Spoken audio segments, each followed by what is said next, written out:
My wife, Lisa, had a job that involved frequent travel. Conferences, team-building retreats, client dinners. It seemed like she was always on the go. She'd use one of my credit cards for expenses, which she paid off, and I never bothered reviewing the charges. It seemed like a fair arrangement at the time.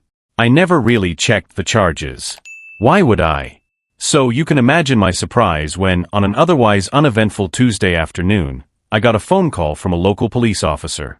His name was Officer Daniels, and his tone was calm but firm.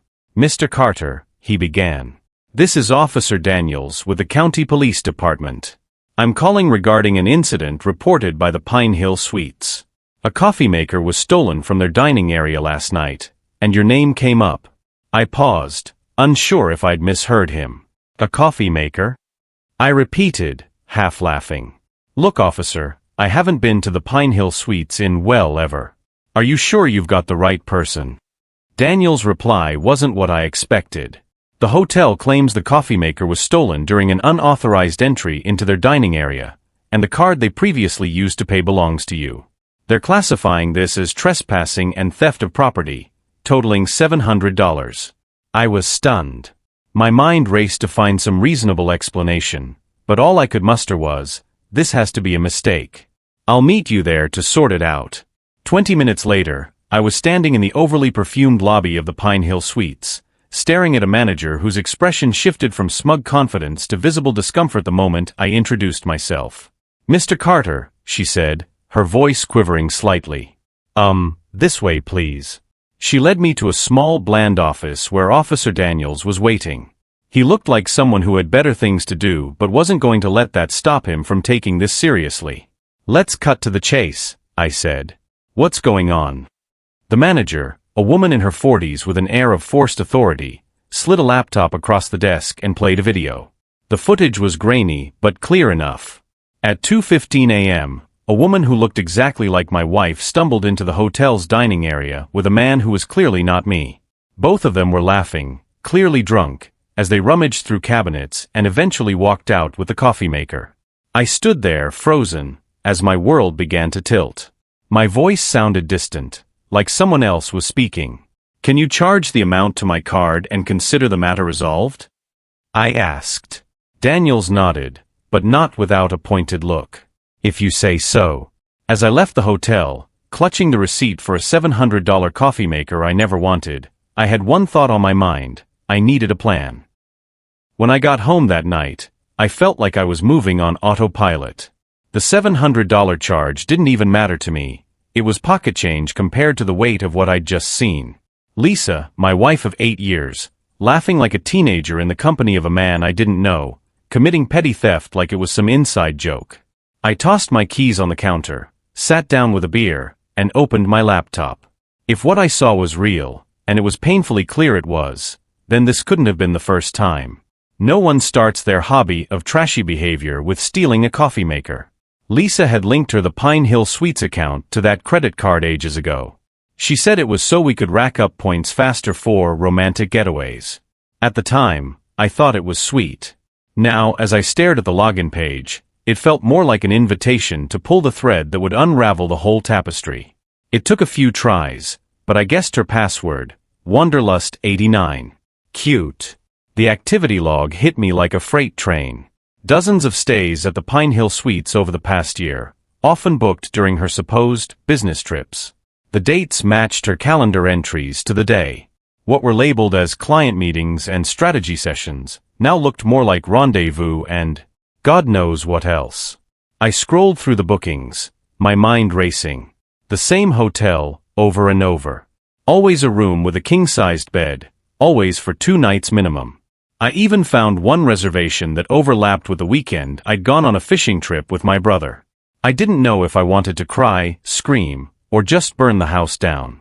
Instead, I cracked open another beer and kept scrolling, hoping for something that would make this easier to process. And then I found it. One reservation from 2 months ago included an added charge for a special romantic package: roses, chocolates, and champagne. Classy. I leaned back in my chair, taking a long sip of beer, and muttered to myself, romantic package, huh? Well, at least she's consistent. The funny thing about betrayal is that it doesn't just hurt, it wakes you up. By the time Lisa got home that night, I'd already decided what I was going to do. I didn't confront her. Not yet. I smiled as she kissed me hello, and asked about her day. "Oh, just meetings," she said, pouring herself a glass of wine. "You know how it is."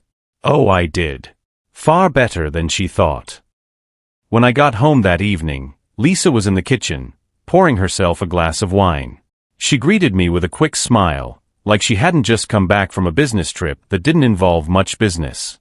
"How was your day?" she asked, as casually as ever. "Same as always," I replied. My voice was steady, though my mind was spinning. I dropped my keys on the counter and casually added, "Hey Lisa, quick question. You haven't heard anything about a coffee maker, have you?" "Got a weird call today," I said casually, twisting off the cap. "Oh yeah," she replied, her tone interested. "Yeah, from a hotel. The Pine Hill Suites," I said, leaning against the counter. "They're saying I stole a coffee maker. Can you believe that?" "A coffee maker," she said, forcing a laugh. "That's random. Why would they think you stole a coffee maker?" "That's what I said," I replied, taking a sip of beer. "Apparently, they have me on record. Said the credit card they charged belongs to me."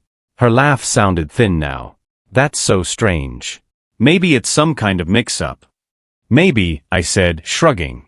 "But they were pretty specific. Wanted me to come down and pay for it or return it." She hesitated, then shook her head. "Well, I don't know anything about it. You should call them back and sort it out." I watched her carefully, noting the way she avoided meeting my eyes. Her performance was good, but not flawless. "Yeah," I said, setting the beer down. "I'll take care of it." Lisa gave me a tight smile and returned to her phone, but I could see the tension in her shoulders. Later that night, as we were getting ready for bed, Lisa did something strange. She went outside to check on something in her car. I waited by the window, watching as she opened the door, peered inside, and then this was the weird part, left it unlocked when she came back inside. Lisa never left her car unlocked. Ever. I didn't say anything, but before heading to bed, I went out and locked it myself, setting the alarm. At 2 a.m., the alarm went off. I shot out of bed, grabbed a flashlight, and ran outside. Lisa was already there, standing by her car with the door open. And there it was, the coffee maker, sitting on the back seat, its shiny surface catching the light. Lisa turned to me, her face pale. I don't know how that got there," she stammered. I didn't say anything at first. I just stood there, letting the flashlight beam hover over the coffee maker. It was almost comical, really.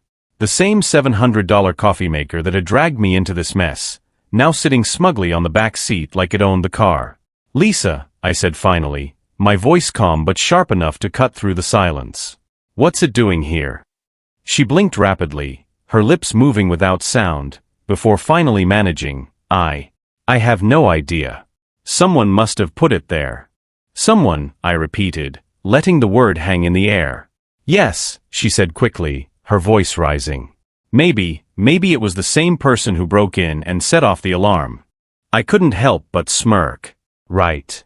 So just to clarify, someone broke into your locked car, didn't steal anything, but decided to leave this coffee maker here instead." Lisa opened her mouth, then closed it again.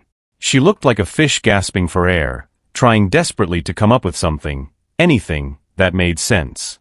"Look," she said finally, her tone pleading now. "I don't know how it got there. I swear." I shook my head slowly, my smirk fading. "What I thought," I muttered. I straightened up, the flashlight still in hand.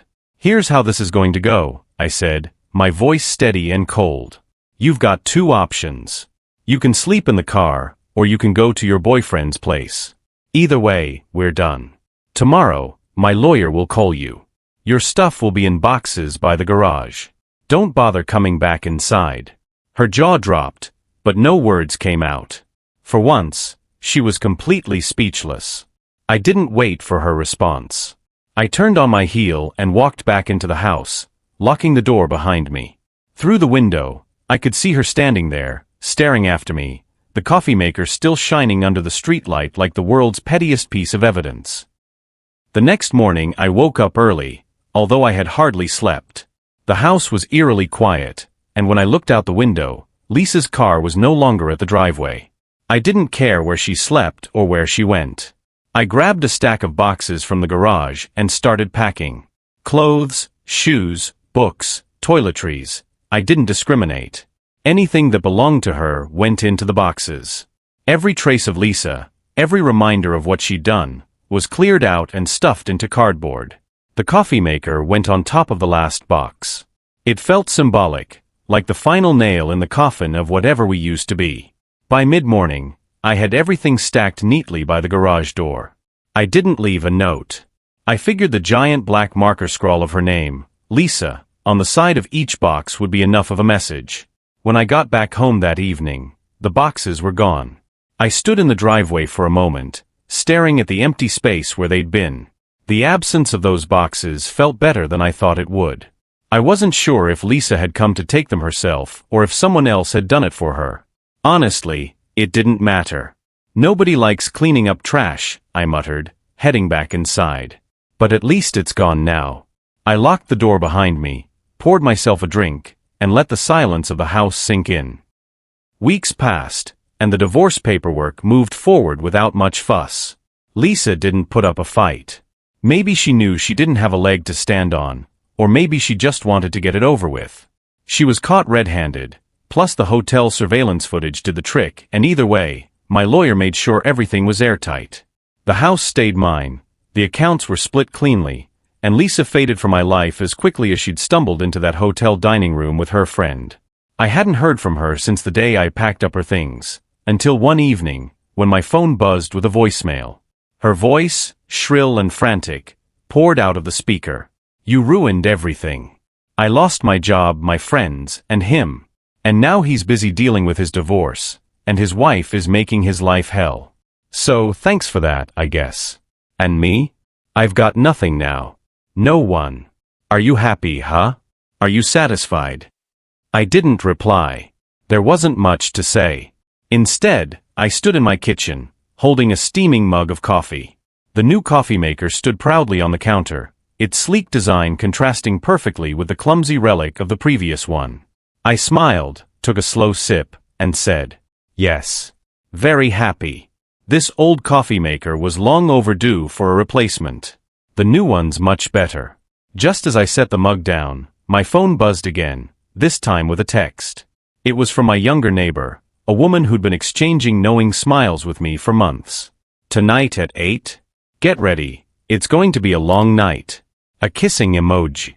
I glanced at the text, then back at my coffee. Another sip, another smile. "Ready as I'll ever be," I said.